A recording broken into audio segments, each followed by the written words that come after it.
Team India ने बांग्लादेश को पहले टी20 मैच में यानी ग्वालियर टी20 मैच में हरा दिया। 7 विकेट से भारत के खिलाफ बांग्लादेश को हार का सामना करना पड़ा। बांग्लादेश के खिलाफ टीम इंडिया ने एक तरफा मुकाबला जीत लिया। पहले टी20 मैच में यानी ग्वालियर टी20 मैच में भारत के नाम जीत रही। 7 विकेट से मुकाबला भारत ने जीत लिया।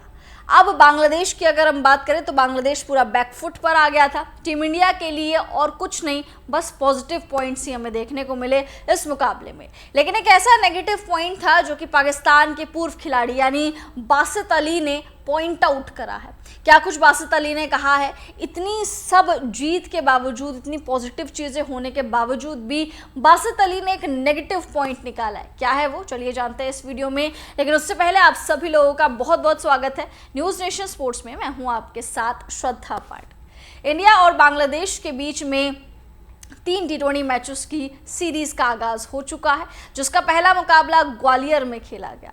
पहले मुकाबले में भारत के खिलाफ बांग्लादेश को शिकस्त का सामना करना पड़ा। पहले मुकाबले में भारत ने बांग्लादेश को 7 विकेट से हरा दिया।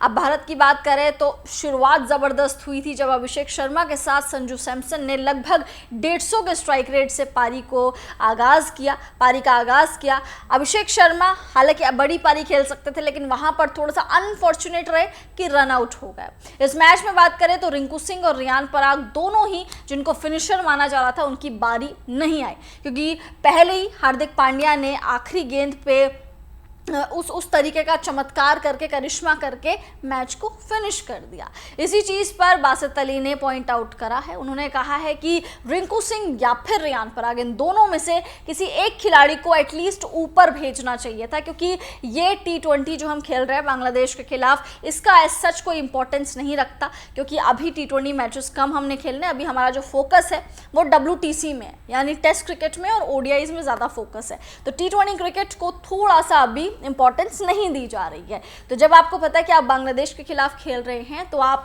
रिंकू सिंह या फिर रियान पराग, इन दोनों को ऊपर भेज सकते थे, इनको टेस्ट कर सकते थे। रियान पराग को आप नंबर 3, नंबर 4 पर खिला सकते थे, या फिर रिंकू को आप ऊपर भेज सकते थे, क्योंकि आपने हार्दिक पांड्या को टेस्ट कर लिया है, आपने जो है संजू को टेस्ट कर लिया है और बाकी खिलाड़ियों को टेस्ट कर लिया है। लेकिन शायद रियान और रिंकू का ये मौका है कि उनको टेस्ट करना चाहिए। इसीलिए उन्होंने कहा कि गंभीर और सूर्यकुमार यादव, इन दोनों को ऐसी स्ट्रेटेजी प्लान करनी चाहिए थी कि रिंकू या फिर रियान पराग, इन दोनों को ऊपर भेज सके। साथ साथ उन्होंने कहा है कि पहले यहाँ पर टॉस जीत कर सूर्यकुमार यादव या फिर गौतम गंभीर, दोनों की दोनों के सलाह मशवरा के साथ इनको ये फैसला लेना चाहिए था कि टॉस जीत कर पहले बैटिंग करेंगे, क्योंकि ग्वालियर की जो पिच है ये बैटिंग सरफेस है, 200 वाली पिच है, 200 रन यहाँ पे इजीली बन सकते हैं, ऐसी पिच है ये, बैटर्स फ्रेंडली पिच है।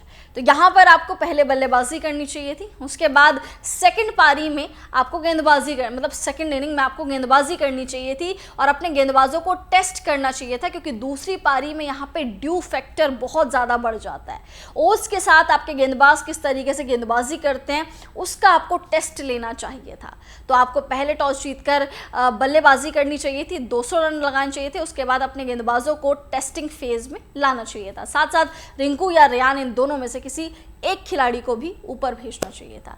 ये कुछ कहा है बासित अली ने। अब आप कमेंट्स करके बताइए बासित अली की इस बात से क्या आप भी सहमति रखते हैं। पहली बात तो ये है कि टॉस जीतकर पहले बल्लेबाजी लेनी चाहिए थी।